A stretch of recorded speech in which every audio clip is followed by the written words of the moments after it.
How's that? Perfect. Looks a lot. Yeah. Beautiful. Fucking hold on. What the fuck?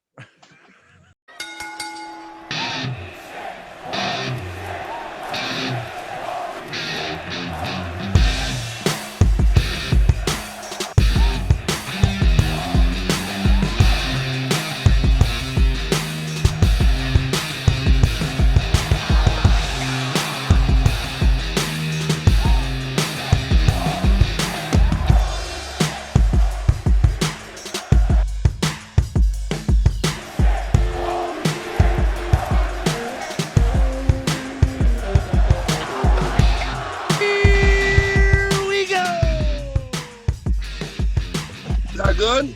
Good, good. Good, You, it's good. You know this gentleman over here? Unfortunately, I do. How you doing, bro? Doing great. How about you? Good, I'm all right, brother. You're looking I'm good. all right. You're looking healthy. No, absolutely not, but I'm looking good. I mean, I'm 244, give or take.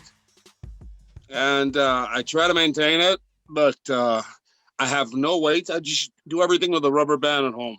No. Okay. Well, you know, you'll be amazed what the human body can do. You know, we all have to adapt to that. And We have muscle memory. Like you, on your hand, like have a fucking godlike genetic. I don't. You know me. I'm a skinny ass fucking runt. So I really got to go the extra mile to keep up. Whatever.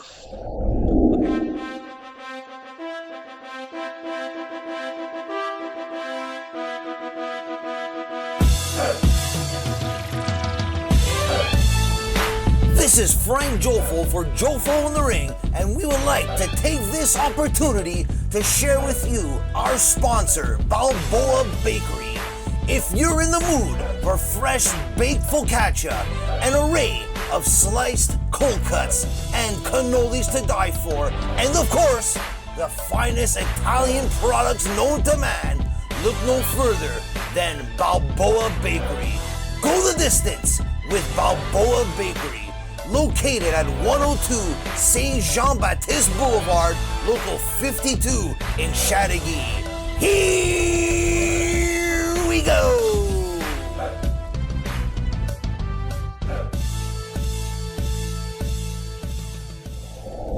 Jeremy was saying you're in great. You look in great shape, but you said you don't feel like you're in great shape. What's the problem, Frank? Aesthetically speaking, I'm all right. I mean, if I'm to look into a mirror or flex those, do the douchebag poses for Instagram and whatnot, I guess I look good. Okay. You know, there's a difference between being aesthetically in shape and being in great physical form. Okay. Right now, my cardio is gone. I haven't been in the ring, and I haven't been doing anything that is very challenging cardiovascularly wise. So I first few matches I ever get back to are gonna be a pain in the ass. But I mean, I got no treadmill. I've been trying to skip rope and whatnot, but my ceiling's too low. Yeah. So, and you know, jogging, doing jumping jacks and whatnot, my ceiling's even too fucking low for jumping jacks. Just to tell you that's the kind of place I live in. Okay. But no, I mean, I'm better than most guys, I would say, my age, not necessarily in the business, but in everyday life. If I compare myself to the guys that are in their 40s, I think I'm doing all right. But Jeremy will tell you, bodybuilding types are really physical working guys like him and I. We're never truly satisfied. We always want to go that extra little mile. Well, everybody will tell us that we look fine, but we always want more. I'll speak for myself. I can't. No, I'm never. I'll bulk up to 260. I'll be huge. My gut's gonna be hanging out, bloated. I mean, okay, I'm gonna trim down to show my abs. Then I'll be 225. I'm lean as shit. I'm not big enough. I'm worse than like a teenage girl looking at herself in the mirror and with her fucking belly button piercing and her, you know. I don't have a belly button piercing. See, Yeah. that's why I wanted never do. I wanted to offer you as much positive reinforcement as I can, because And you did. I thank you so much. because it is a real struggle, and you know, and you look good, but I mean, we all see ourselves through our own eyes, and our eyes are not the eyes of people. You know, one of the things No, I truly understand that, and I can relate to that. I always notice, like in wrestling, for example, like I'll look at myself in the mirror and then I'll see a match of mine, let's say on DVD or on TV. And, you know, the lighting might be a certain way where it'll make you look amazing. Yeah. Other times Yeah. you'll end up looking like a potato. And so, you know, it's kind of that mental game where you got to understand what reality really is and True, not that's very be true. too hard on yourself. You know, knowing that you are putting in the work, you are making the sacrifices, and it's something that you've always done, and I've always respected about you. Same for you. You've always been in fucking amazing shape. But you know, that's my take on the business. I mean, and a lot of people nowadays in our day and age will disagree, but I still firmly believe that, and I'm old school about that, that a wrestler, I've always told people that if you're a wrestler, if you are simply walking down the street amongst the crowd, people should fucking notice you. Yeah. Yep. Not Said that not many even times knowing before, who yeah. you are and what you do. You should draw attention. Yeah. And I'm not saying this because I'm an attention whore and whatnot, but in this business, Yeah. if you don't succeed at drawing attention That way. Yeah. that way, Yeah. I mean, you got to have a certain like magnetic appeal to yourself. Yeah.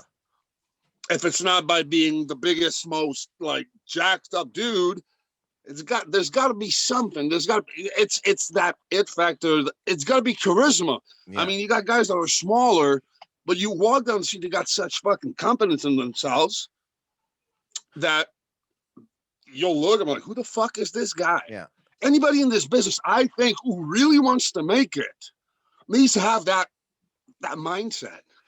Really, they gotta think in a way that, and again, it's just my point of view.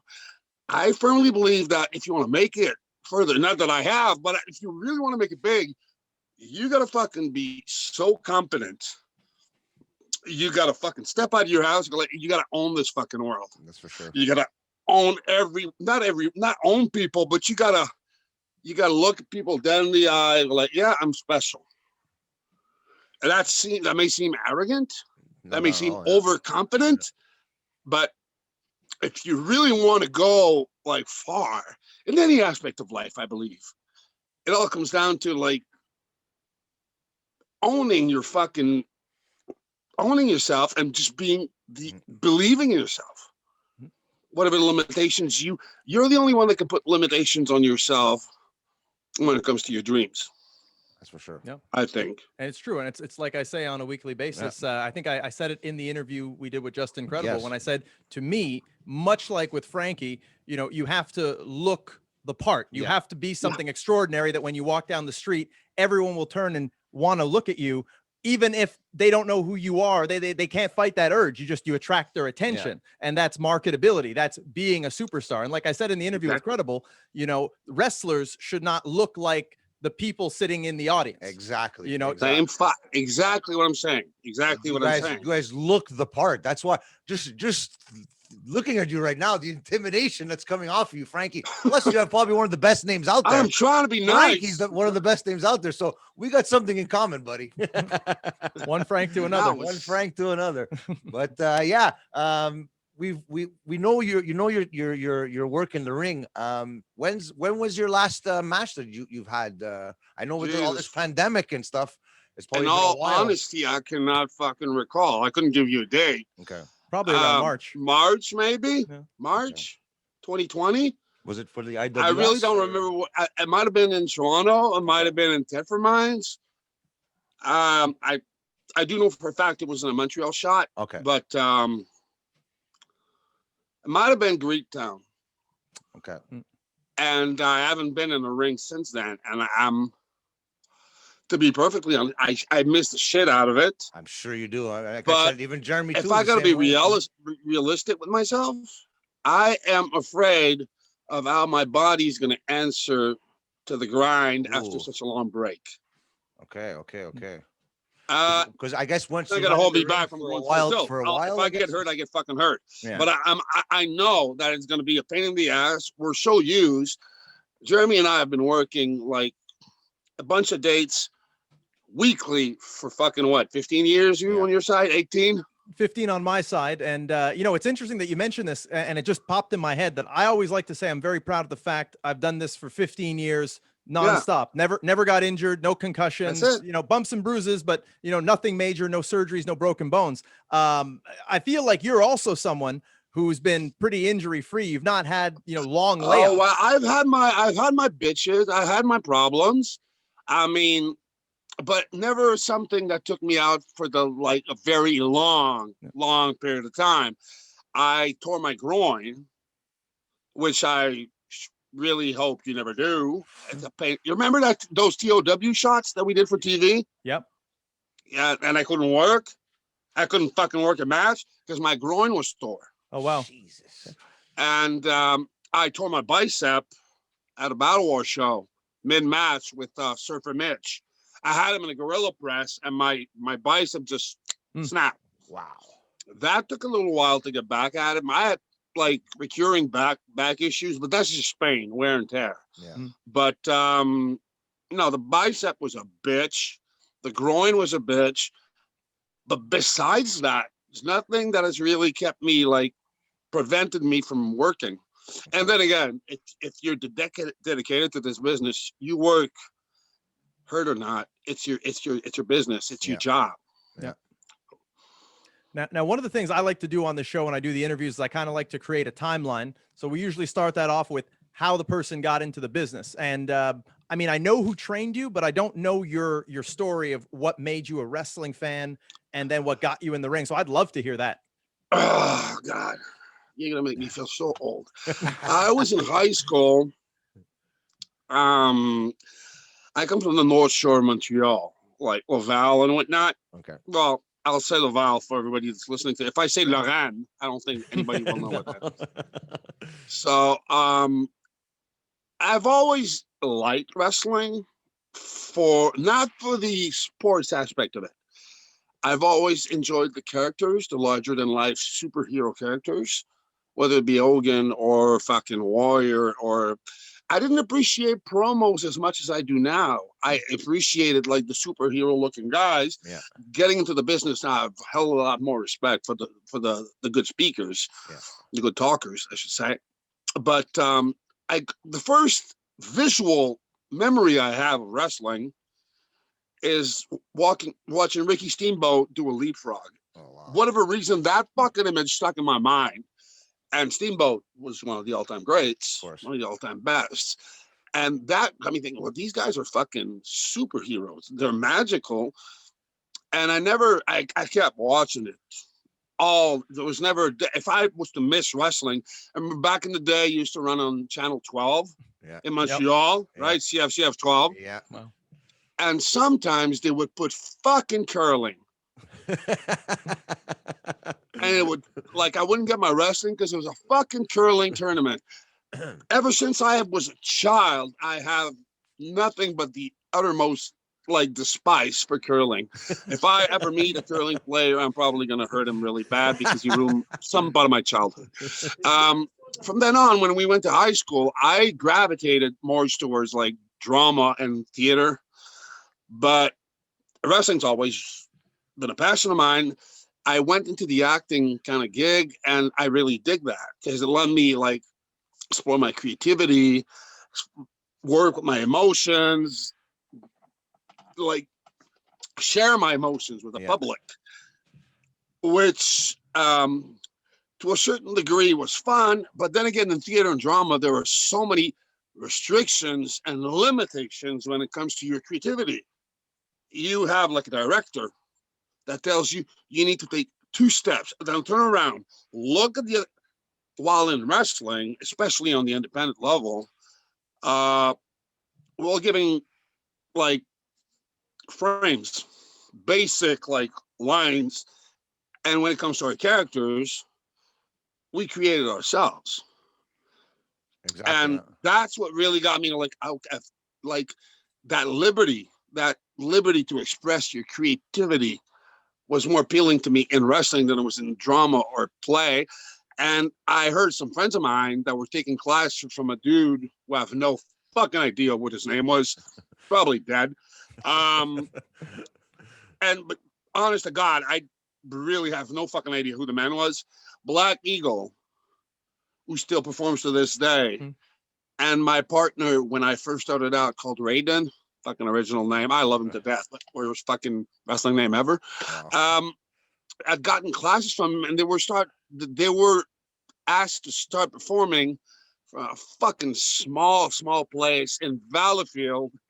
That's in 1996. Wow. Yeah, that's in the past, like way back past in the other century. And I went there. When they told me they were doing that, we'd already been messing around in Raiden's like basement, not doing like crazy ass fucking backyard shit. Yeah. We're just imitating what we see on TV on big crash mats. Yeah. We've all been especially me. I didn't want to take any fucking risks. I really wanted to play characters. Yeah. So when they told me they had that, I jumped on the opportunity and I went with them. And I felt, and it was brutal, that place. It was brutal. There was like 7.5 people in the crowd. Wow. And the ring was on the second floor of a building right underneath like a yellow shoe store. And it was not a wrestling ring. It was like a kickboxing ring wannabe. Okay. Where it was concealed of mats, and they put posts and whatnot, not wrestling ring posts, and with some rope around it. It sounds like the first LWF worse show. than a backyard ring. And but to me, it was like fucking holy grail. I'm like, Jesus, it's where it all started. I had no idea. I got in there, had no formal training. I tried to hit the ropes, and I like whiplashed through the ropes, fell on the floor. So, and that was my first fucking take on wrestling. And from then on, I mean, I had no idea what I was doing. I had no formal training. I picked up from watching the other guys until I fell to the ends of Mark the Grizzly, who's pretty much the guy besides Jeremy, who's trained pretty much everybody in the fucking business around my age and a couple of generations after that. You also trained SeXXXy Eddy, who you know. Really? Okay. I didn't know that, yeah. Mark is like, Mark just made the transition from the old school guys. Okay. From les Loisirs Saint-Jean-Baptiste and whatnot, the Lugier Pros and whatnot. There was this entire group of guys that were really old school Carney guys, and Mark brought us like the younger guys. Okay. And who really wanted to perform and run full speed. I'll be honest with you, at first, storytelling was not my priority. I just wanted to shine, get my personality across, and do crazy ass moves like any random moronic kid that gets into this business. We've all been there. I guess. Well, back in the day, there weren't so many, given that the business was not that open as it is right now. Yeah. Getting like guidelines and directions and good like psychology, and there weren't like podcasts. No. Internet was barely starting. That's how old I am. Yeah. Internet was barely starting, and you just had to go with the flow and learn on the fly, working with older guys who had experience. You had to get yourself out there, basically, right? Yeah. And I did. A lot of the older guys who couldn't stand seeing younger guys come in kind of took a liking to me because and they would all tell me, like, you got this charisma, you got that thing, you got something special when you go out there, but you fucking look like a rake. You gotta put on some weight, buddy. Then I started hitting the gym. First time I ever went to the gym, I was 16 or 17. And I got in, I was seeing all these muscle heads. And I've always been a muscle head mark. Like I told you, I like the bigger guys. Yeah. I'm a Kevin Nash mark. Arnold's my idol. Okay. Wow. Pretty much anybody's idol from back in my day. But he is my like guideline and inspiration for many, many aspects of my life. And I walked in there and I seen all these fucking monkeys, these apes. And I'm, okay, that's where I want to be. Yeah. So I stepped on the scale and it was 137 pounds. Wow. Then I went, I think I have a little bit of work to do. But I went straight to the biggest guy in the gym. He was a professional bodybuilder. I'm like, don't want to bother you, but you're going to have to help me. He's like, please. What? I didn't ask him. I'm like, yeah, I don't care the cost. I don't have a lot of money, but I'll give it all to you. I need to get big. He says, you got balls, kid. And I wound up that he was in Hell's Angels. And and he didn't like to get interrupted. But he took a liking to me. Yeah. And I started from there. And I was fortunate enough to train in the gym with a lot of really hardworking mentors. And same thing happened in wrestling, where I was guided by many, many, many great, generous souls, something I try to emulate now. I'm not trying to be a role model, nor will I go to people to give them advice if I'm not asked. Yeah.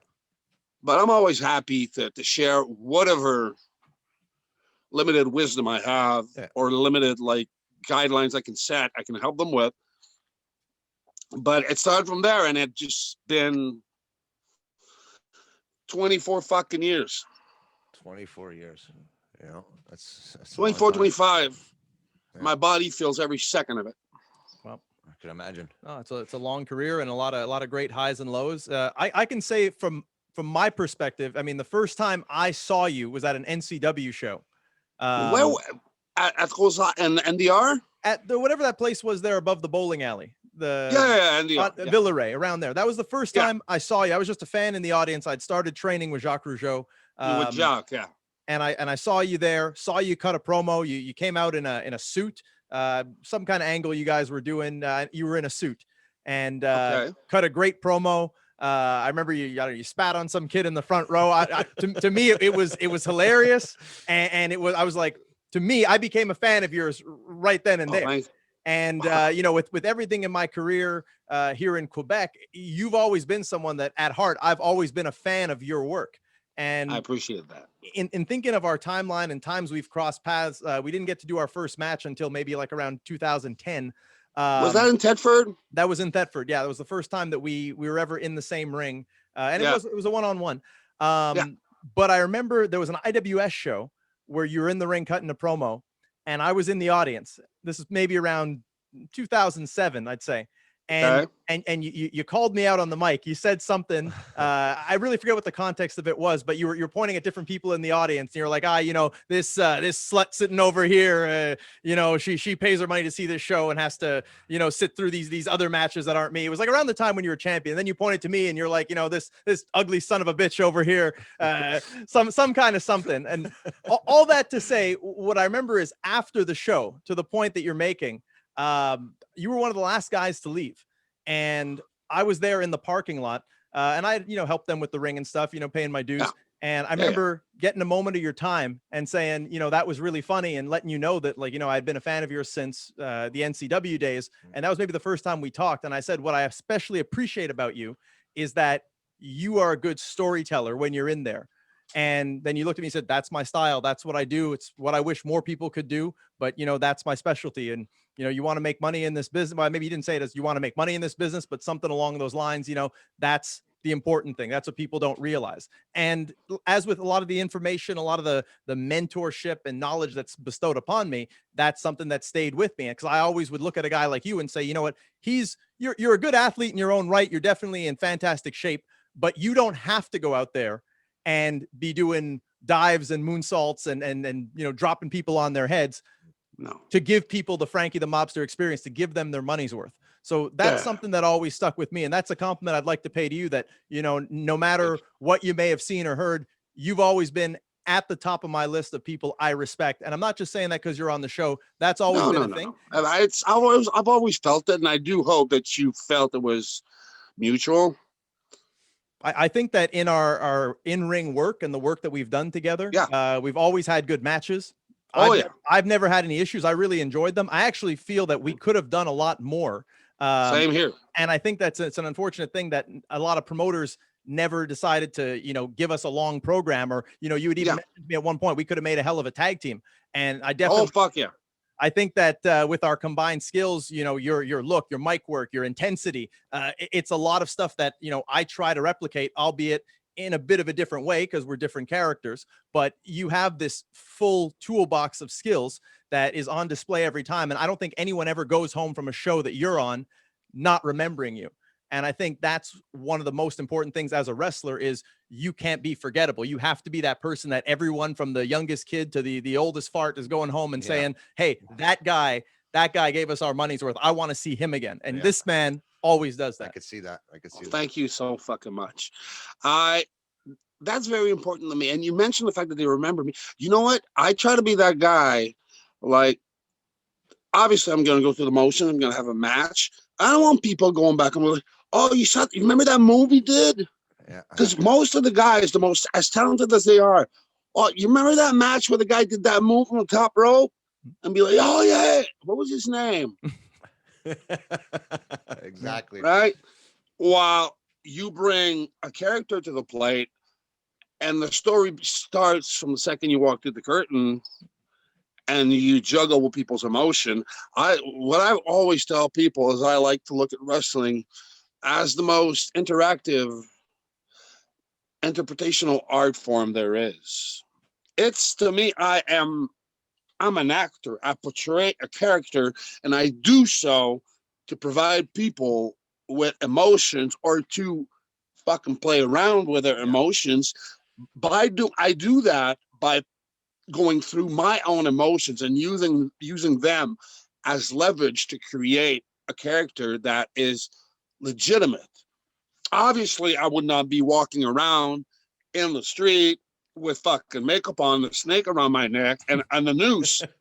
But I want that character to step through the curtain and people to suspend that. There's this old expression, suspend their disbelief. They know we're putting on a performance for them, but I want them to fucking seize up and go like, okay, this is special. This guy is special. I'm not saying I succeed in doing so all the time. I'm not saying I will please everybody, because some people are in there for the technical wrestling aspect of it. Some people will go for characters that are just not as mythical or dark or just not as big. Yeah. In a way, to like really like with such dramatical like traits. But I still want to get everybody's attention. And like, I don't do this. I don't perform, especially for the amount of time that I've performed this art form of ours. I do not do this for the guy who will go back home after a show and post something on Twitter and whatnot saying, oh, that was shit. Yeah. Oh, that was great. Whatever. For the fucking, I hate using that term because it's derogatory, but like the internet marks, that thing they know. Yeah. They think. I have a hard time with those. Yeah. I gun for the kids, the families. I'm really more, I don't want to be, I don't work for the wrestling public. Yeah. I work for people. The general person or the family man that's going to bring his kid that's going to want to come back because his kids had fun. Yeah. Some 26-year-old virgin comes to the show like, well, I didn't like the way he ran the headlock tackle drop down spot. It wasn't really as technically efficient as I've seen Lutez do it or Frank Gotch do it. You know, these guys, they're allowed to do that. It's good, fine. That's your way. If you want to go and do that for your life, as a part of your life, go ahead. But that's not who I'm working for. Yeah. Now, in keeping with the timeline theme, you know, we had met there at IWS. We got to do a match down the line in 2010. But in between that time, you also had the chance to take your show on the road. You had the chance to go to CZW. You had a very successful run over there. You became Iron Man champion, did a lot of great matches. Maybe you could tell us a bit what that was like, getting to get some new people to get some eyes on Franky the Mobster. CZW experience was something. Because, well, Mike Burns was running, unfortunately, I forget the name. Smart Mark Video? He was running like a video company. Yeah, Smart Mark Video. That's it, exactly. Sorry, system. Thank you for reminding me. Mike Burns was working for IWS, and he started working there as part of the company. And he says, "I want to bring you in." We're like, "Well, I'd love to." Kevin Steen, Generico had already implanted themselves pretty solidly on the U.S. market. And he says, "I want you in, like I want that character to come to life in the States. It's really gonna work." So we're like, "Yeah, whatever you want, man. I'd love to. You know, more exposure for me. It's good." And back in the day, it was easier to, you know, cross the borders and whatnot and get some work. And we obviously weren't doing it for the money. I have lost so much money wrestling. It's insane. And I'm one of the highest paid guys in the province. I think you're the highest paid guy. Yeah, and I have lost a lot of money. That's crazy, man. So that being said, I go there, and my very first show, I had no idea what CZW was truly all about. Okay. So I get there, I dress up and whatnot, and they start running that, you know, that pre-show vignette, and I see all the fucking spot that they're doing with lawnmowers and fucking weed eaters and like chainsaws, and I'm like, glass. And What the hell did I get myself into here? What the fuck am I doing here? I turn around and look at the booker, and he sees my face. He's like, "That's not what you're going to be doing." He goes, "You bet your fucking ass. It's not what I'm going to be doing." What is this shit? And I turn around to some guy that was working there, and you could see the pride in his face. He was looking at this stuff. He was on the videos and whatnot, getting butchered, slaughtered, like a fucking, like straight out of fucking Gladiator movie or something, or like a fucking gore movie. And he's really proud of him. And then again, I can't degrade that. I mean, if that was his niche and he was happy to be doing that with his life, oh, good for him. But after that, I'm like, "Okay, Mike, so what do you want to do?" My very first show, I won the belt on my very fucking first show there. And I was not okay with that. And the sense, well, to be honest, I'm like, I just got in. The boys are going to take exceptions to that.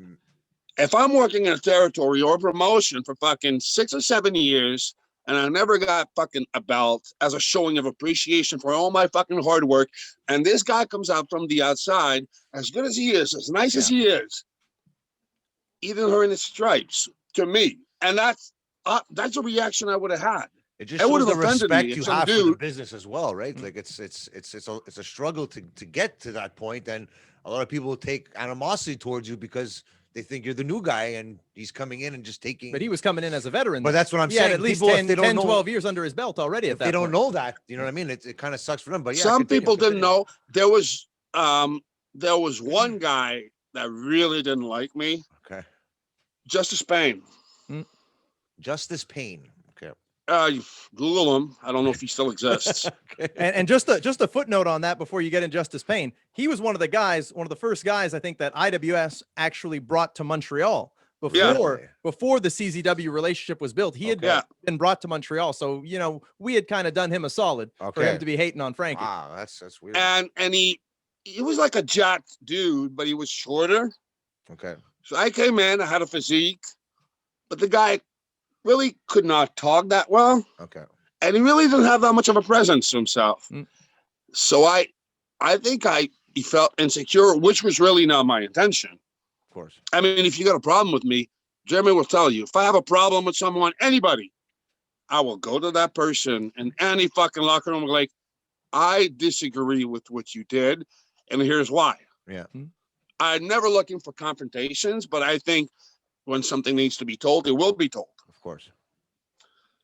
Jeremy and I have had disagreements, You remember that kid at CRW with Idris? Yeah, I was going to bring that Yeah. up. I'm waiting to establish the timeline, but if we're going to go into it. Yeah, we had.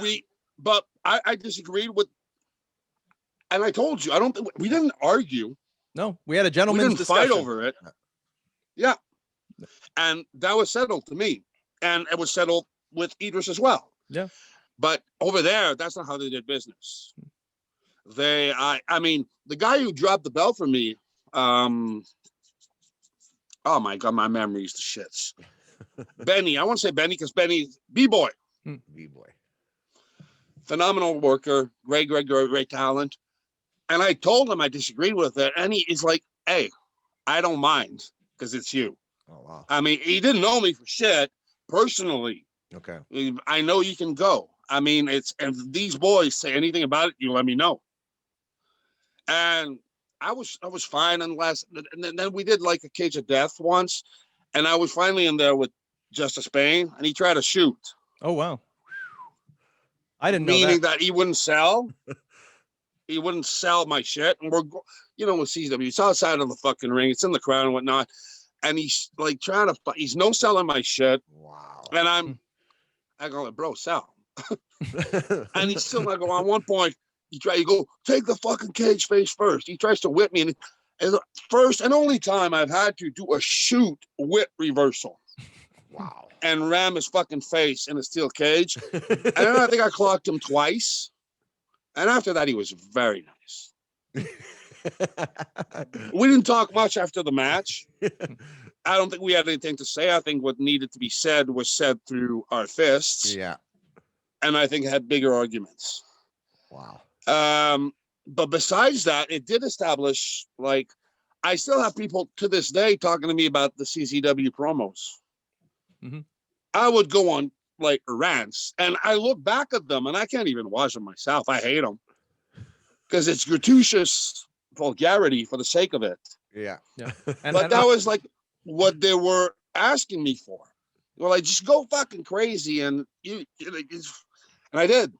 And I have to totally disagree with Frankie on that, because I love those CZW promos that he did. I thought, and now especially knowing the heat you were getting from the guys when you're cutting promos and saying like, I'm going to take this belt back to Quebec where we have beautiful women, not like the fat 300-pound pigs that they have here. And yes, I am talking about the wrestlers' mothers, and he's giving it to them in these promos.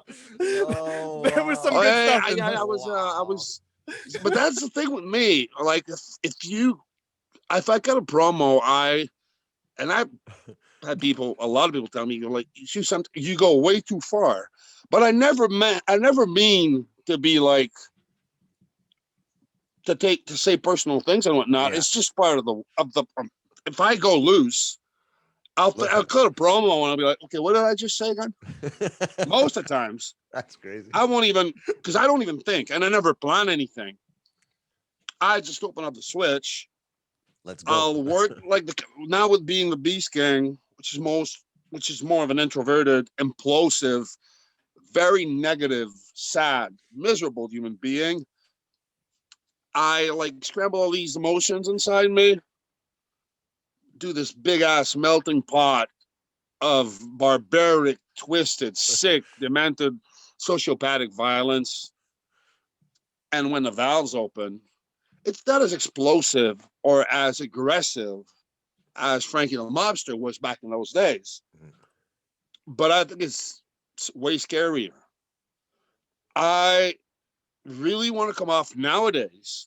Back in the day, I just wanted to be this. To me, people were asking me what Franky the Mobster was, and he was a schizophrenic, bipolar, over caffeine, coke addict, hyperactive maniac, give or take. And that's like it was very liberating to be Franky the Mobster. And that's what I tell the boys, like any other guys I work with, who try to come up with gimmicks. And they're like, I think I'm gonna be like this arrogant guy, but you're not arrogant. You don't strike me as being arrogant. Well, I've always been a fiery, very energetic person with a lot of energy and a lot of intensity in my personal life. I mean, I'm a fucking mess. I haven't been able to have a regular life since I've been 18. I mean, I can't keep money. I'm just have no control. Basically, I'm a very irresponsible person. I'll admit to my flaws. And now being part of a family, though, really slowed me down and helped me focus on Put more everything into important things. But perspective. back in the day, my drive in wrestling and what made me, what I guess, successful, what made the character work would be a more proper term, is that it was based on me.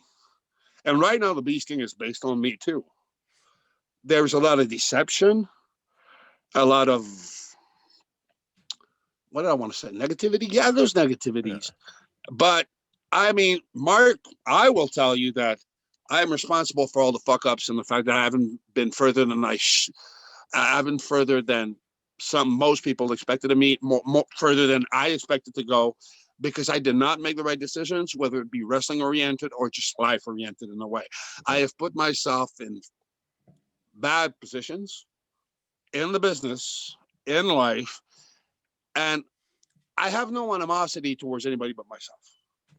So I use that now as the Beast King. I say that he's like the apostle of misery. Jesus came here to bring the good news. I am here to make sure, as this character, that nobody is happy. I'm not gunning for belts. I'm not gunning for accolades. I just want to make sure that everybody that doesn't get the chance to have a belt, to be successful, to achieve their goals. I just want to be like an obstacle to everybody's happiness and well-being. That's what the character is right now. Not me as Mark, well, not me, but I mean, Beast King. That's the way I look at it. So back to CZW, I had an totally different vision of what this character was, and it worked then.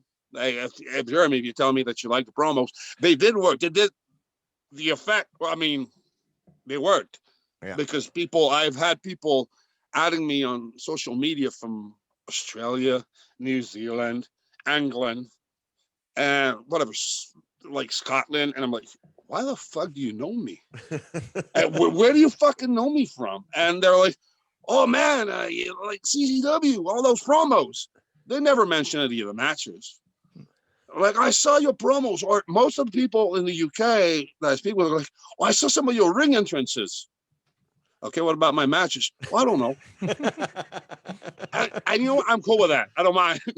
I don't mind, because if they're captivated, having just watched promos, and you're doing my ring right. entrance, I think you've succeeded at hooking people's emotion at the very first moment, which I think is key. Yep, definitely. That's very important too. Yeah, absolutely. I mean, that's why I, not really knowing the wrestling business, just being a fan in the audience, saw this guy and gravitated to him, to the point where, now even a lot of what you do, I incorporated into my act, because you were such a shoot straight. You were giving people reality, the harsh realities of the world, not the, friendly things that they try to make the world out to be, when really there are people out there, getting shot. There are people out there dying. There's, the harsh realities. That's what I like, that you brought that to the table. And that's going to live on forever, those promos, especially, nowadays, where wrestling has kind of become a little softer on the promo side. Watered down. Yeah. I mean, I say it every week on here, and I think wrestling needs more of that. It needs more of the harsh realities, the harsh truths to be spoken by guys like you and I. It's funny you bring up about the Beast King, and that's the whole idea behind it. I never knew that. And I think that there was a lot of money left on the table there when you, in fact, beat me in the match where I lost the IWS Championship, the 4-way with me, you, Bucks Belmar, and Big Magic. I don't understand what. Yeah, I remember this match. I don't understand what. I didn't become the champion though. Did I? No, it was an elimination match, but I was the first one eliminated. You hit me with your finish there, and it never unfortunately never led to anything. And I think we could have had a hell of a program, especially now knowing that, like, you know, that's the idea of the Beast King, is you're the obstacle. You're the one to take championships away from people, to stop their dreams. There could have been so much, especially with two great wordsmiths like ourselves. Wow. And I am a little bitter at promoters that we never got that chance. We never got to, even our one-on-ones we did, we were like both baby faces in there. You know, we didn't really get to explore the full potential of you and I, you know, heel baby face, going out there and giving the people their money's worth. You know, but we did get the team in one match that I'll always remember, was at TOW, when for the only time ever, with Carl, right? Carl was the Flatliners. Carl and the Flatliners were our opponents, and it was me, you, and SeXXXy Eddy. Wow. Frank Jofo here. You, Frankie, and SeXXXy Eddy on the same team? Yeah, and that's a dream come true right there. See, other than me, SeXXXy Eddy is probably his second favorite wrestler.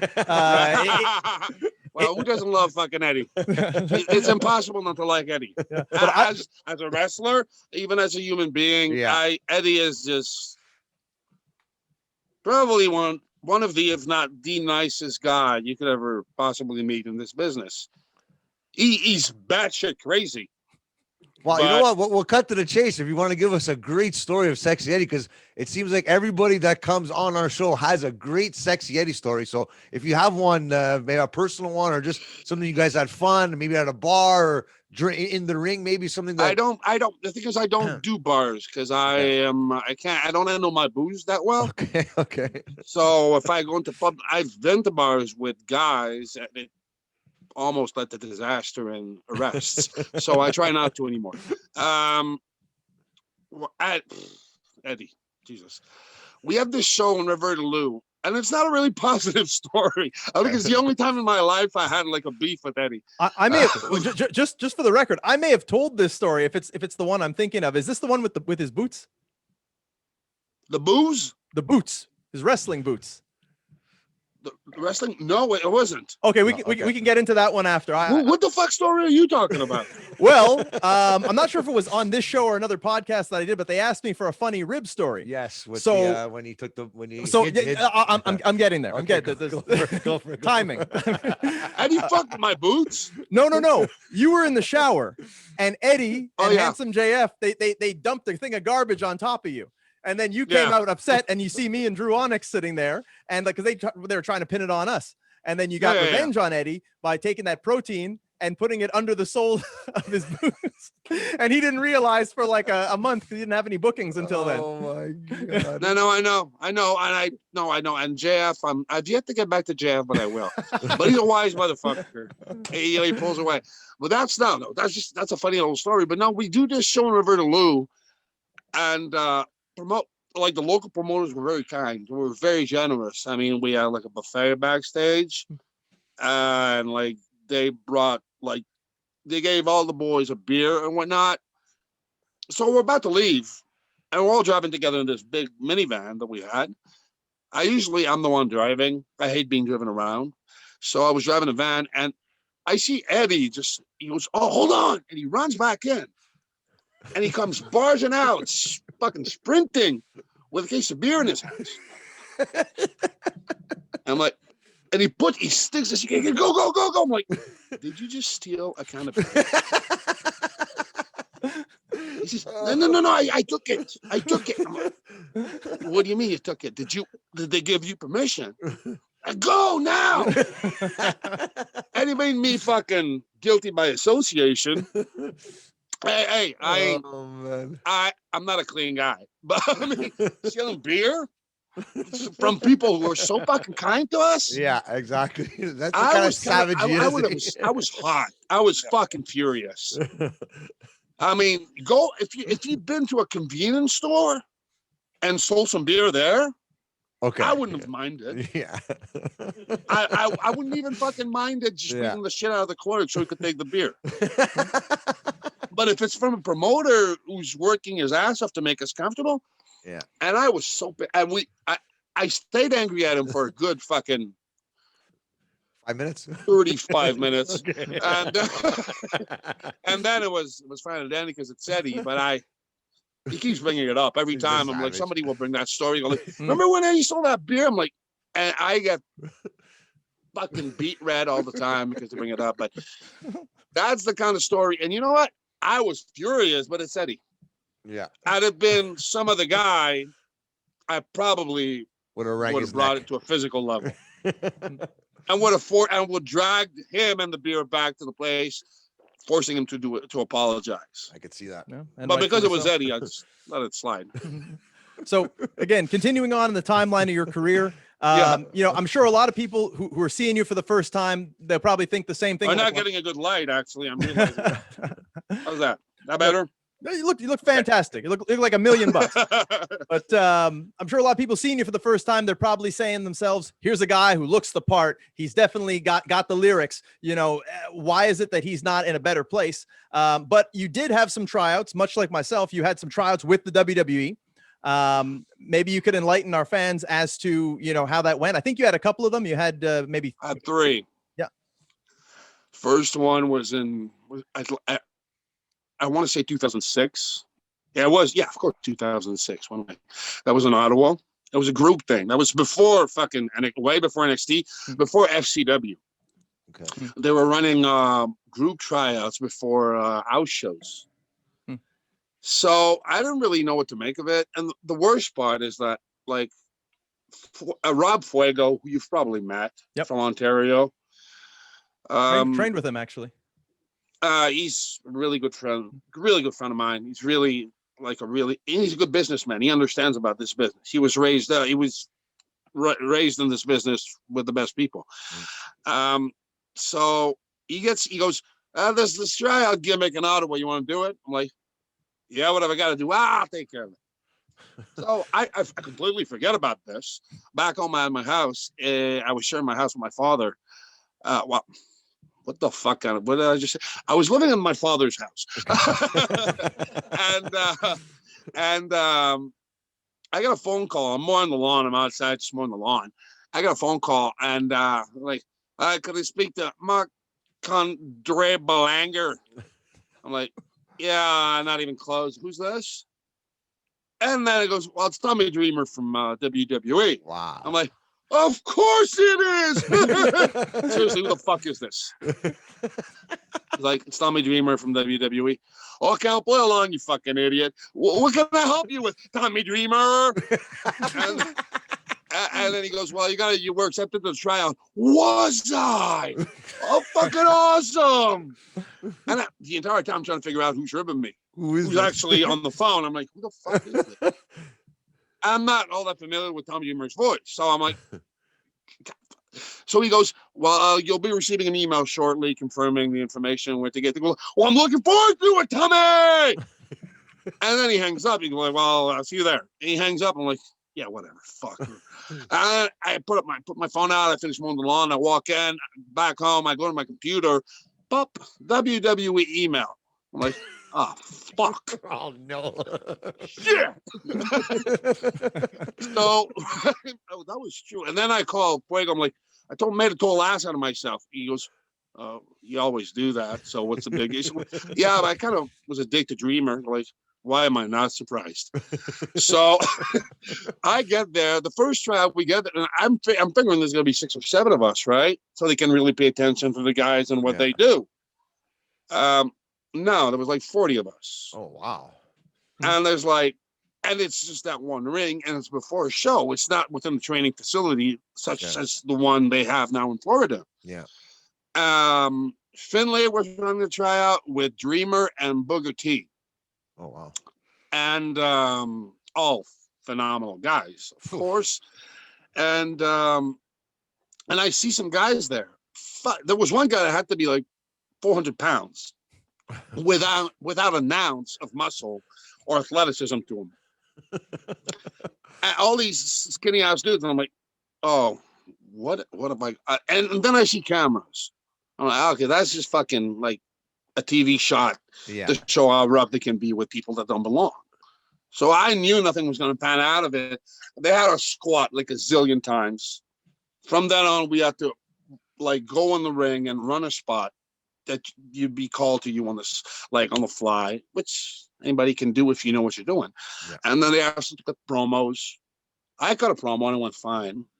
I actually had Booker T walk in the ring and tell me that looking at me because I thought I fucked up when he did that, is exactly what we need.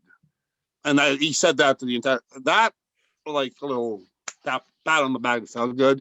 Wow. But, and I, you know, as it finished, Finlay told us, well, I didn't see anybody in here showing me anything new that I hadn't seen before. But we barely got, if at all, 2 minutes ring time each.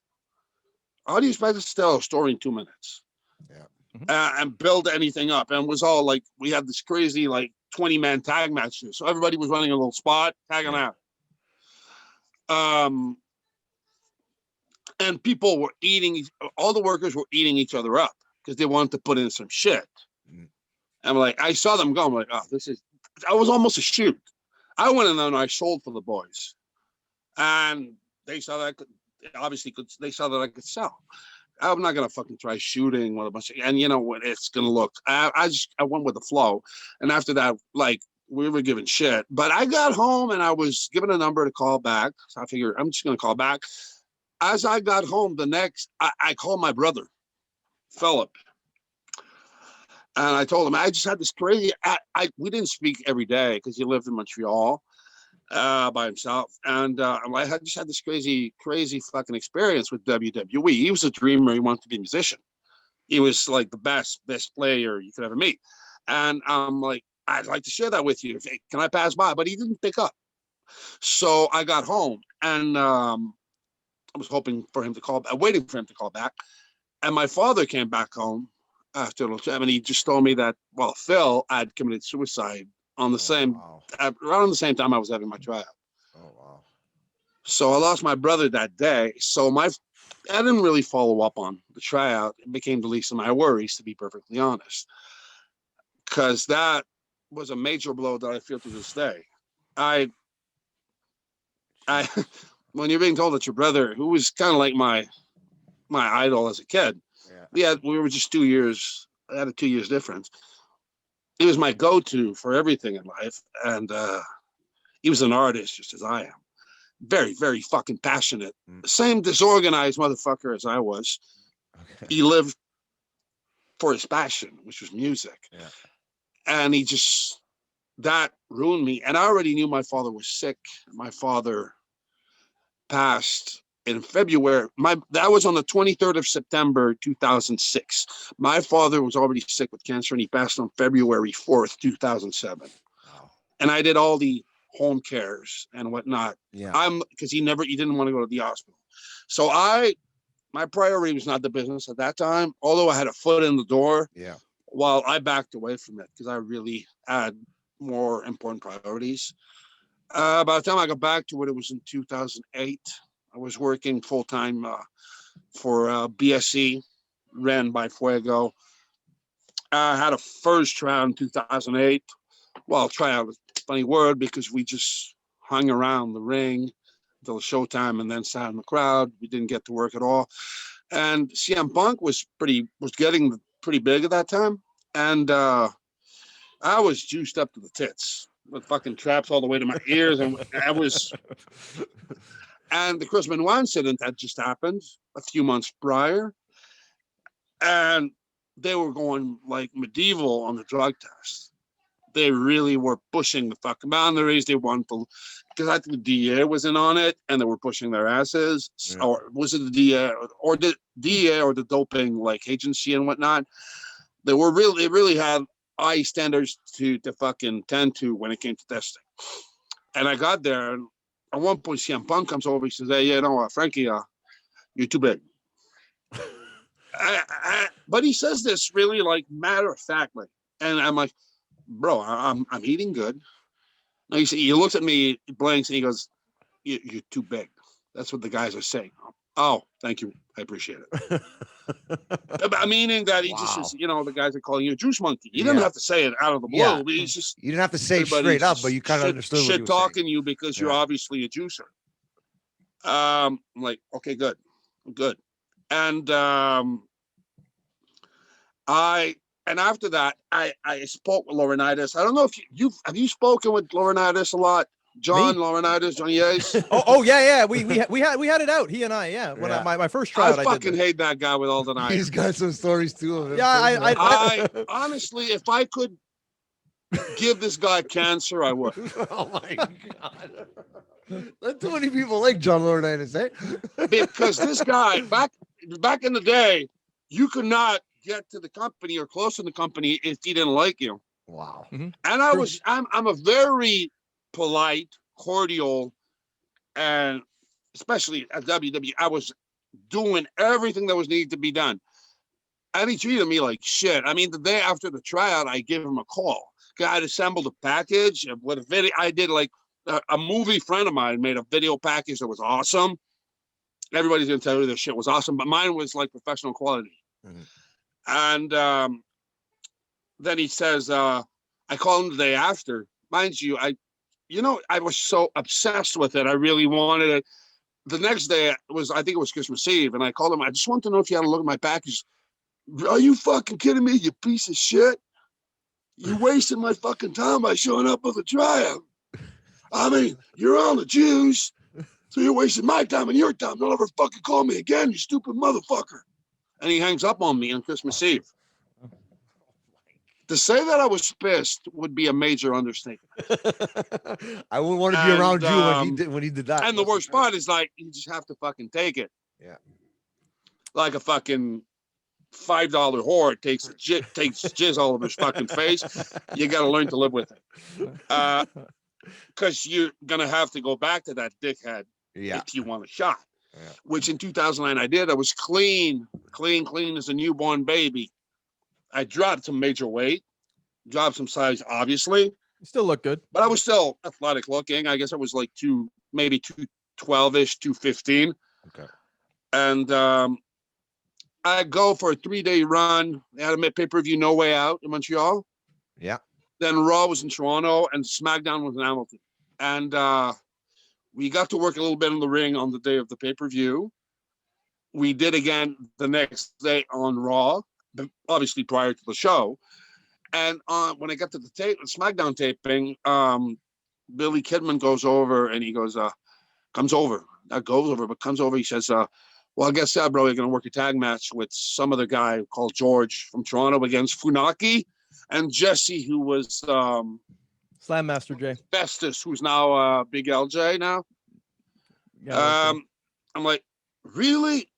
And that's all. In all honesty, I will look at you, and I've said it before. That's all I've ever actually wanted. One TV match. Just one TV match.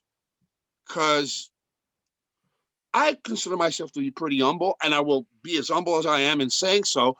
But I firmly believe, and it's going to come off as arrogant, that if I was given a TV match in front of a WWE audience, even if they tell me to tone it down, I would never have done that.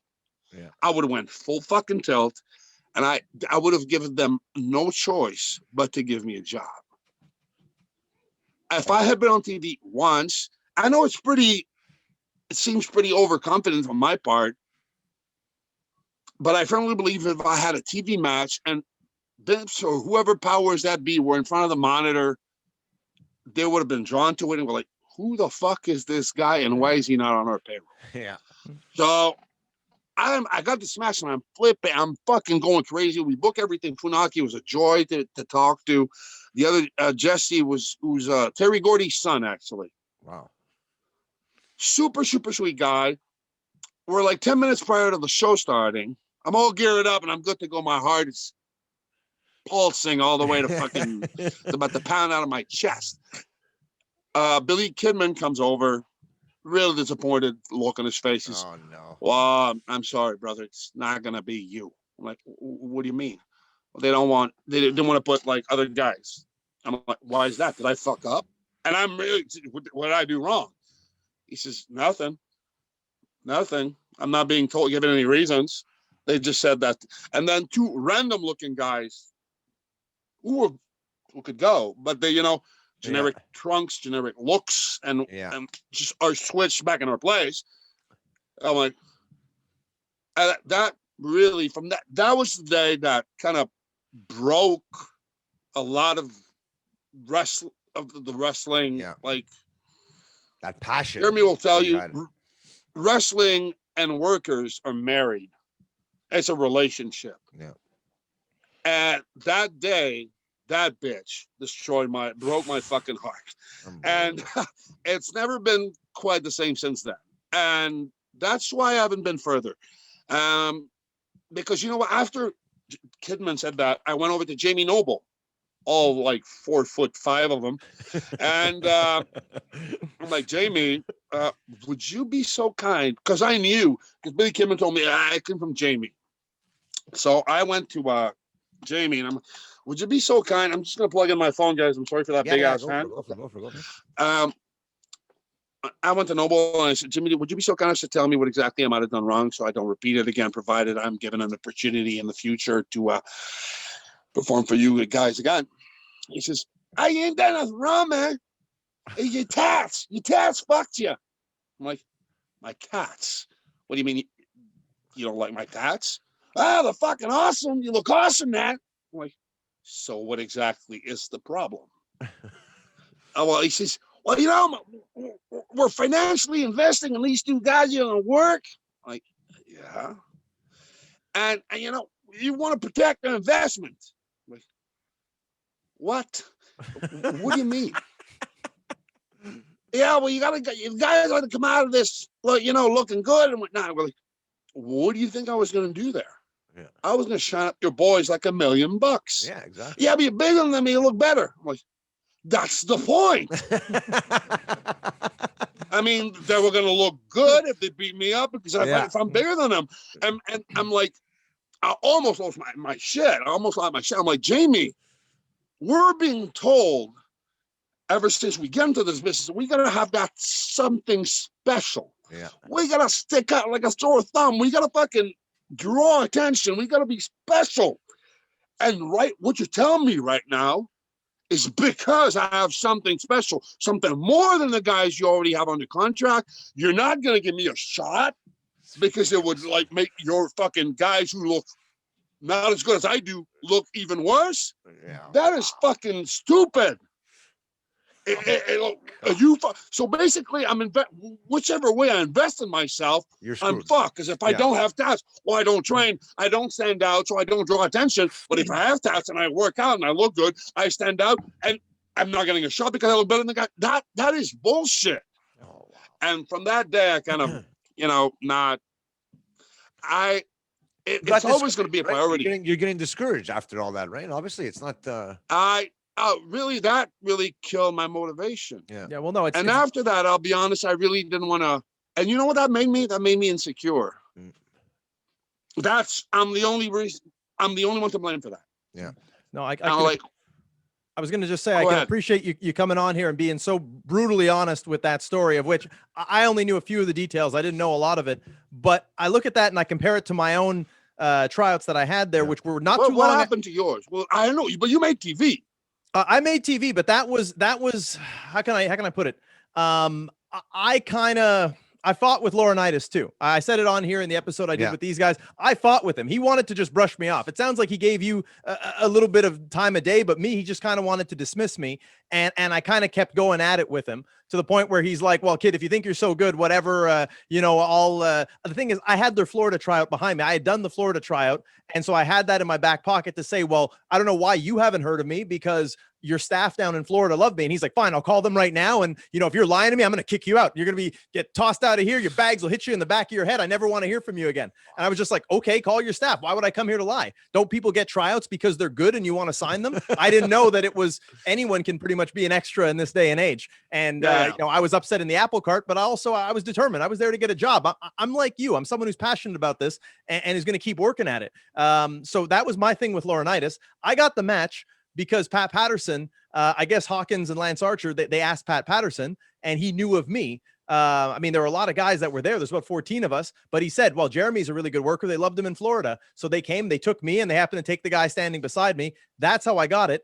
And I got to go in and work with Jamie Noble.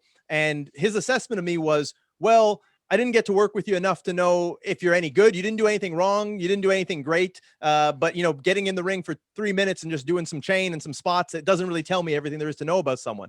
All that to say, one of the things Jamie Noble did said, and it stuck out with me when you mentioned it, is he said, you're going to get that match on SmackDown, but we might have to cut your hair because you look a little too extravagant. You don't really look like a kind of guy that we jobber. That basically, yeah. You know, yeah. That's one thing that he said to me. But I look at it like this, and it's something that I say week in, week out. I say it on all the podcasts I go on. I literally use your name. You can hold me to that and look it up yourself. I say that we have great talent here in Canada, and we don't get those same opportunities. When we do get an opportunity, it might be the only opportunity we get. You know, you've had 3 tryouts. I've had 4. I've done 4 TVs. I know guys in the States, they do 4 TVs in a calendar year. Some of them get 6. Guys in the New England area, these kinds of things, they get tons and tons of opportunities thrown at them. So if they mess up at one or have some kind of a disagreement, there's more coming their way. So with us as Canadians, we have it so much harder.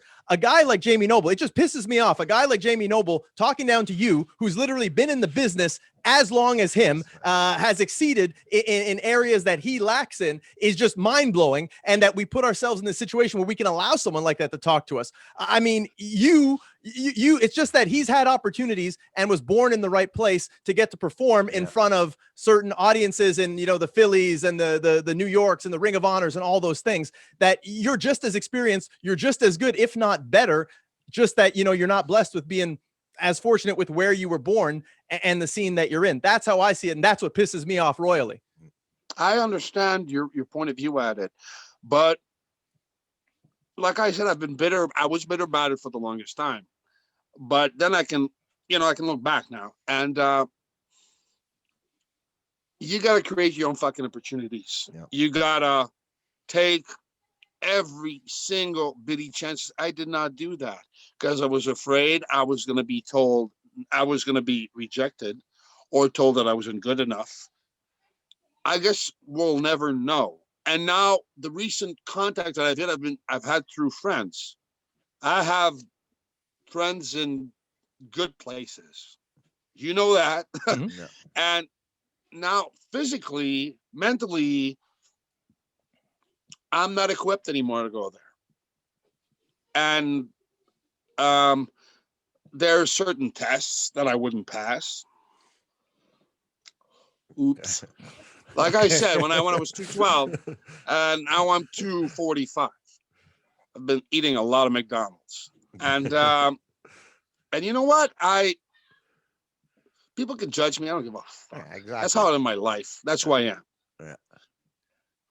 I'm not going ape shit being like the juice monkey I was, but I gotta have some of my system to function, basically. But to go back on what you said, look at the guys that made it. Look at Kevin and Rami. They had no lives. They weren't born in northern America. Yeah. But they drove there every weekend, pushed themselves down people's and promoters' throats. We did not do that, Jeremy. Well, actually, the thing is that we can't do that because of border restrictions, because of how difficult it is. Nowadays, I agree with you. Nowadays, it's impossible. But go back in the time they got up. We could have done that, but we didn't. Well, I'm not telling you I'm not accusing you of having done anything wrong. I'm speaking for myself. The way I look at it. Yeah. I personally, forget about we. I never said we. Let's go back. Let's backtrack a bit. I did not take all the risks, chances, and I did not make everything that was possible for me to do to make it, because I was afraid of not making it, which is ridiculous looking back, because how the fuck do you know if you're going to make it or not if you never do anything to prove yourself? The only person to blame on anymore, as far as I go, as far as I'm concerned, for my failures is me. We know how the business is. We know the like the structure of it. We know how power runs, how it's ran. We know how egos work. We know how political it is. We know I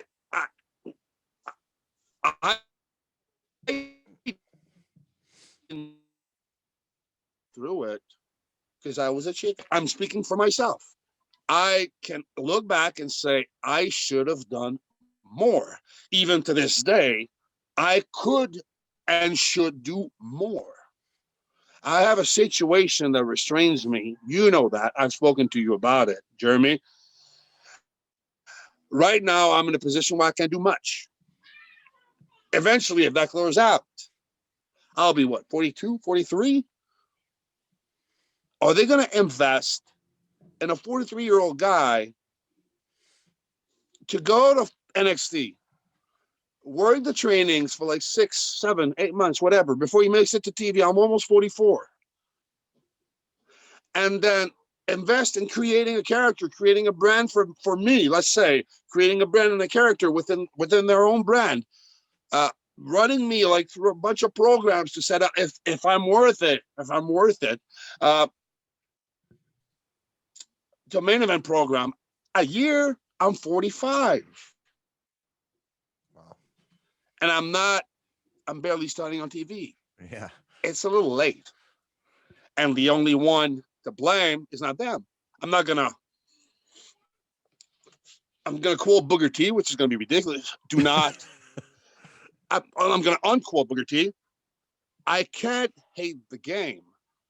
I'm just gonna hate the player that I was at it. Well said. And I mean, that is very well said. And I understand your situation. And maybe it's just that I have a bit more of a positive outlook.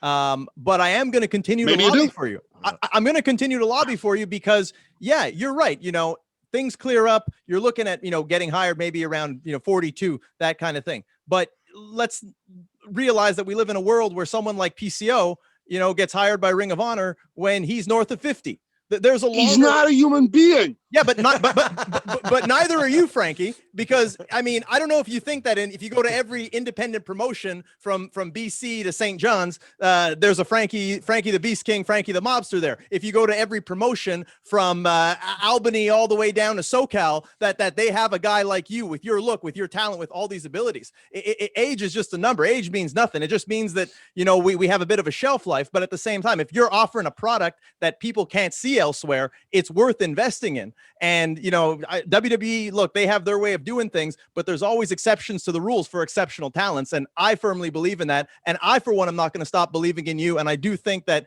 there would be good things in your future in this wrestling business because you've given so damn much to it and deserve to get something out of it. I really appreciate that. I really do, and it means a lot. We'll see. We should talk more, you and I. I could see a great tag team. Yeah, go ahead. No, I was just going to say we should talk more, you and I, because yeah, definitely. I have a positive outlook on this business. You probably heard some of the stuff I've been saying. I want to get Canadian talent noticed, and yeah. I always say I'm the run to the litter, and I'm the run to the litter because guys like you exist with your level of talent that I can only hope to strive to be. So this is. I'm not that like. That's my point of view now. I will never say or think that I'm better than anybody. I have more mileage. I mean, I don't think what can I say? Certain aspects of me might be more spectacular than other people, but to each his own. And then again, I mean, with vets or the younger guys, I'll always be humble because anybody can teach me anything. Yeah. And I think that everybody can be as talented or as good as people claim to be, claim for me to be. I am sorry. What the fuck kind of English was that? But I don't want to, I never put myself on a pedestal. I firmly believe that anybody can be as good as anybody. But I believe in the brand that I've created, worked my ass off to create. I believe in the character that I've established. And yes, and I'm not being negative. I just try to be realistic. But I firmly believe that I'm going to use I could be money for a company. I definitely think I believe that. And I think 100%. And I'm going to continue to lobby for you, as is this show, Of course. because, you know, you're amongst the elite in this country, if not in the world. And people need to realize that. I'm not, no, I wasn't really ranked that high in the PWI 500. Hey, I wasn't ranked at all. So it goes to show there's really, you know, no good judging or scouting out there to begin with. That list is preposterous. Yeah. But whatever. I remember as a kid, I was so fucking happy to be in it. I mean, the first time I made it, I'm one of the best 500 wrestlers in the fucking world. I was 17, and that really fucking made me proud. And I realized it was a crock of shit. So for what it's worth, I am the Quebec guy that has been in the list on the most occasions ever. Wow.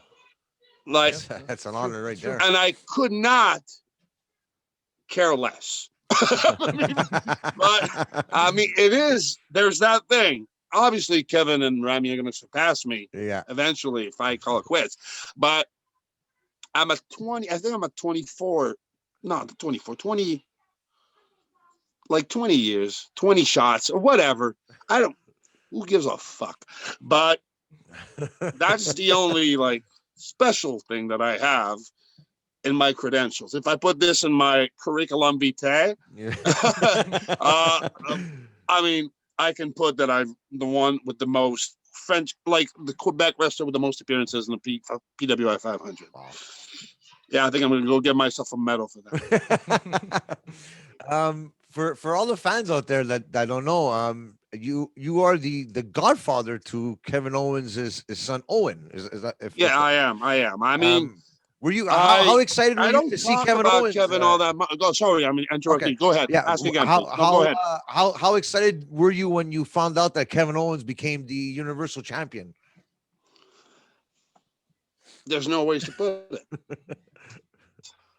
There's no words to describe it. Yeah. I mean, here's my buddy, my brother. He's my brother. He's obviously we're not as close as we used to be because he's so far, he's so busy, and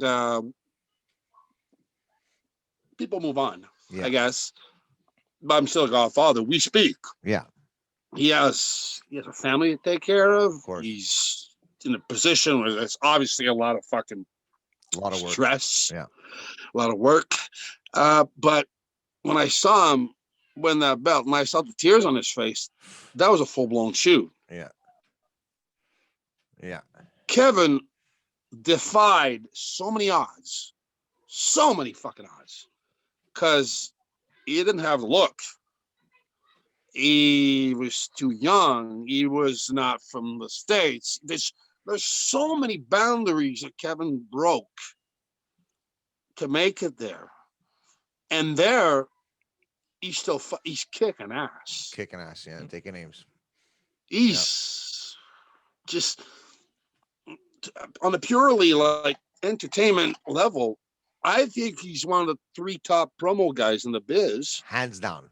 Hands down. Hands down. He understands like psychology in his fucking promos. When he's working the stick, he's not just shouting. He's telling a story with every word that comes out of his mouth. And his body of work there's so much shit that Kevin can do he doesn't need to do. Yeah.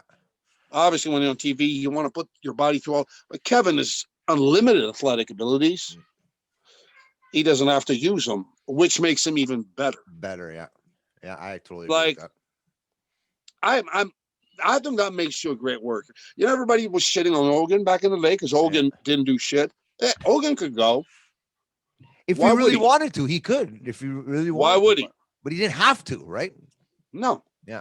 Austin was a workhorse. Yeah. He could chain with the best of them. He could fucking. Why would you do anything other than punch and kicks if that's what brings you money? Yeah. To me, the best worker the best worker in this business is the guy that everybody goes to see.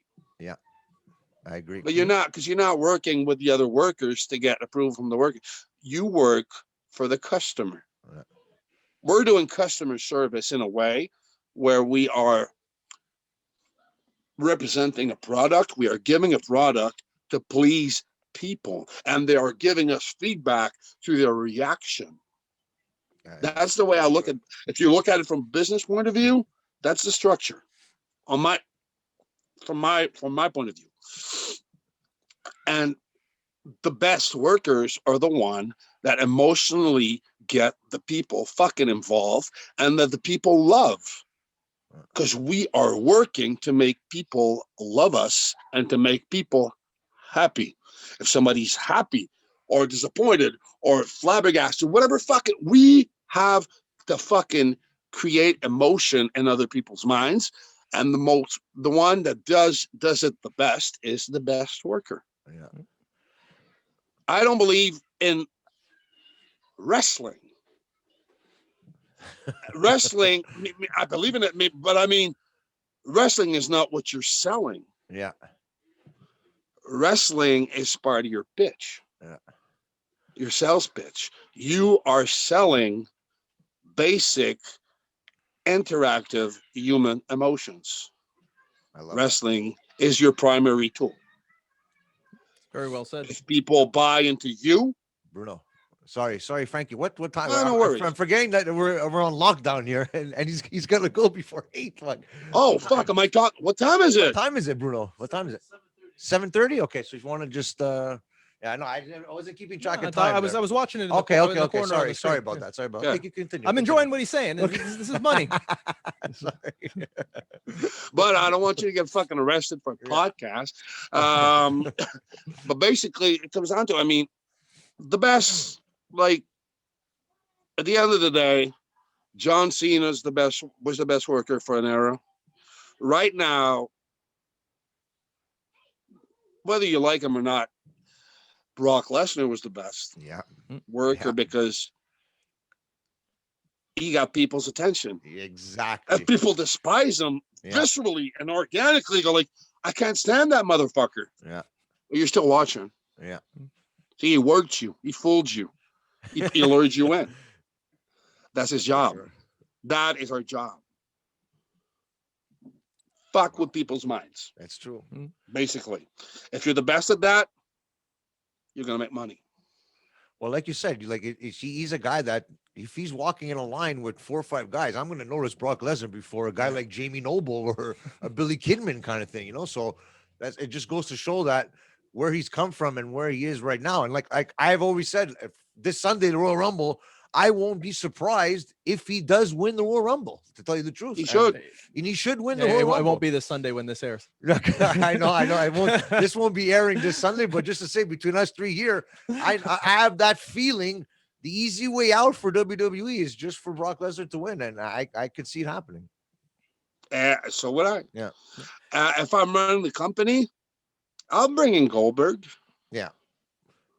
People might shit on him all they fucking want. Yeah. He's a dollar bill. Yeah. It's funny because his name is Bill, but I mean, he's money. Yeah. I mean, people will go like, he's old. I've seen him before. I'm sick of his routine. I'm sick of his 2 moves.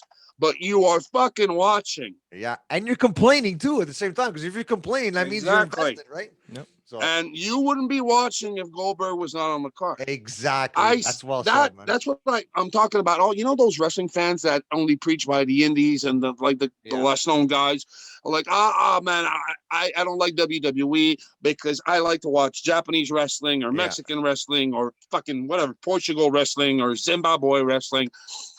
Anything but WWE. Like, there's not a person in America or in the fucking world that would be watching any wrestling if it wasn't from the WWE. Exactly.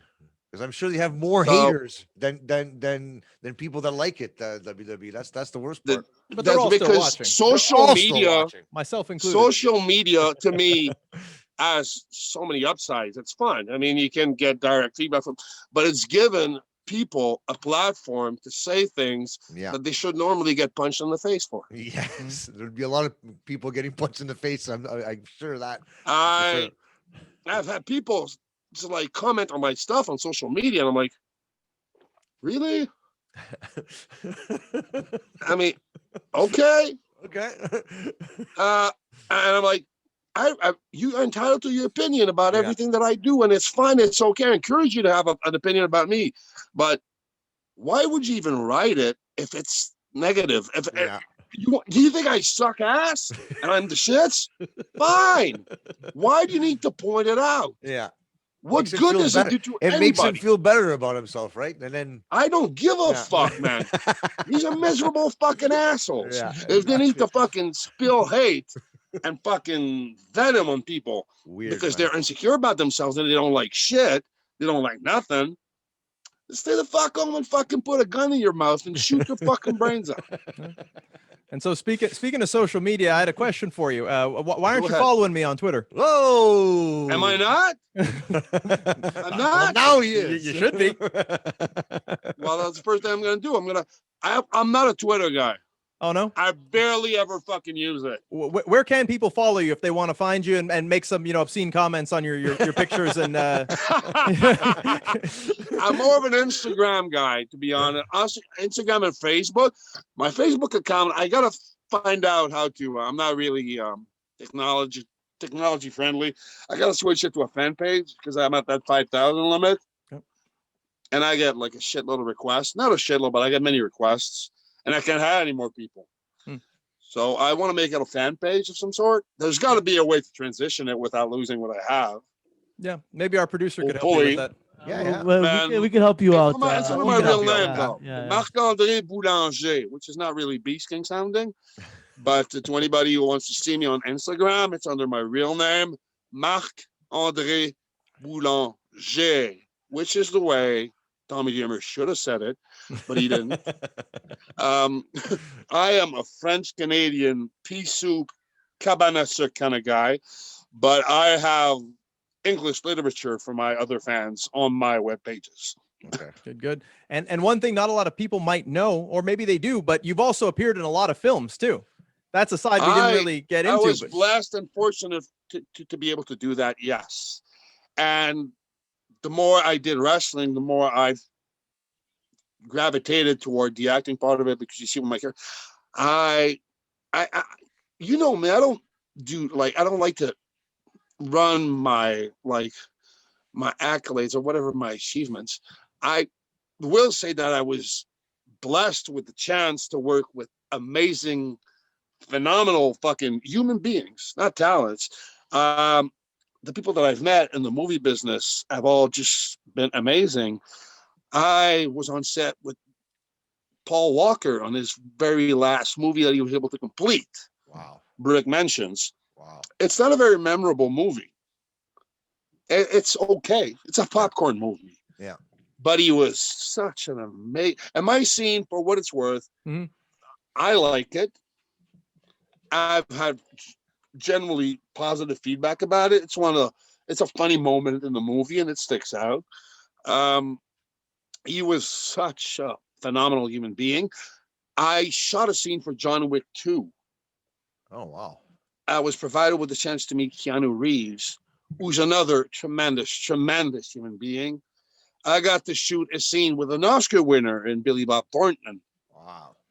Who's a phenomenal guy as well.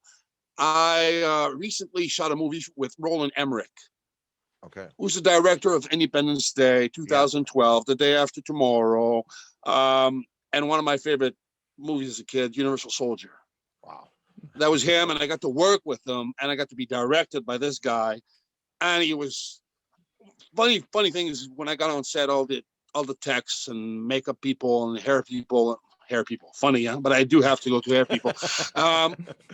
They told me it was very hard to work with. Really? And I'm like, well, okay, we'll just figure it out. I mean, it's just it's a $180 million movie. It's a shit. He's allowed to be, and he was just the kindest man ever. Kindest, and I told him I had like not concerns, but if it was okay for me to play with lines in the way that, because I felt there was a little staticky for what the scene needed. He says, just say whatever you want. Wow. So he trusted me with my acting instinct, and I went crazy, and he was happy with it. I did a lot of French stuff. Some of the French stuff I did, one scene in particular for a TV show called Unité 9, Okay. which was very popular in Quebec. I was in the 2 highest watched TV shows in the past years on French TV, being Unité 9 and District 31. Okay. Yeah. 2 great shows. I was fortunate enough to be a part of both shows. And surprisingly enough, I portrayed a bad person. In all the shows that I did. But you know what? It's my niche. Very PG, works, based on what he did. Yeah. and it's always more fun to be like, when you're acting, to be a baddie, there's so much more material to play with. And right now I got another French movie that I'm about to start, and I'm really looking forward to it, because French stuff has not been all that great in the past few years because of my shit that I've had in the papers. And now it's like a chance at another breakthrough in French Canadian work. And I know English stuff is just going to keep coming. Of course. I'll pick it up. I did video games too, a lot of motion capture. Really? And that's amazing.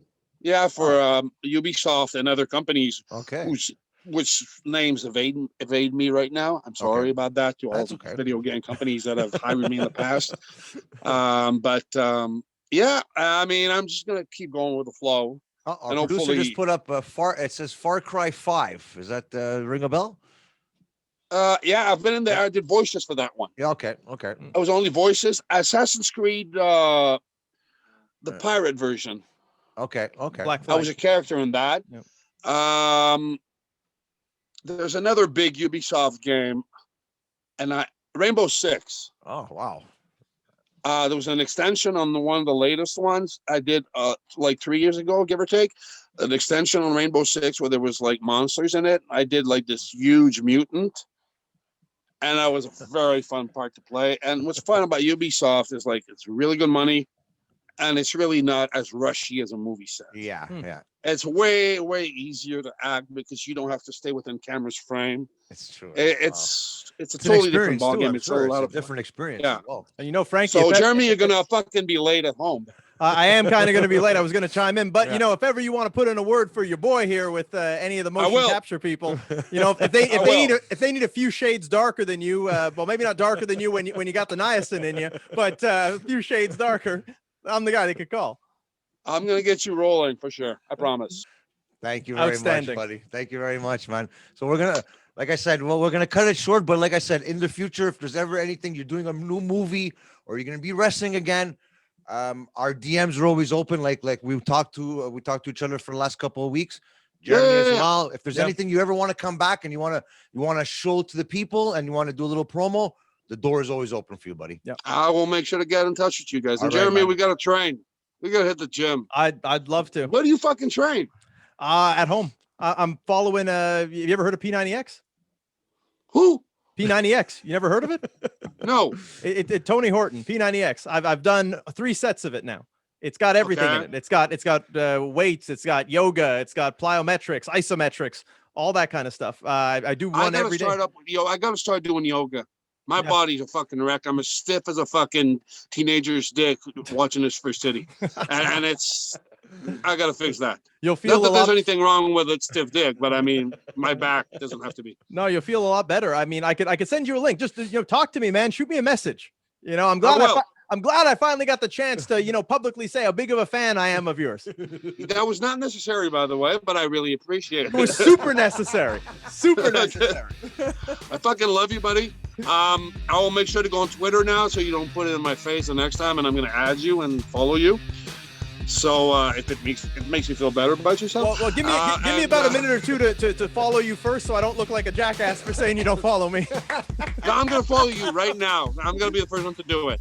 And just next time I'm in Montreal, I'll give you a shout. try to find the gym and train with. We'll go to the fucking dojo. Yeah, I've been going with IWS Bailey dojo on and off. Yeah. Then we'll go there with a Mel. Yeah. Get a workout in. Yeah, be awesome. Anytime you want. I don't want you to miss your fucking curfew, buddy. Yeah, Get out of here. Go, Go take home. it easy, brother. Thank Love you. you, man. Thanks, Ciao, bro. Bye-bye. Bye-bye.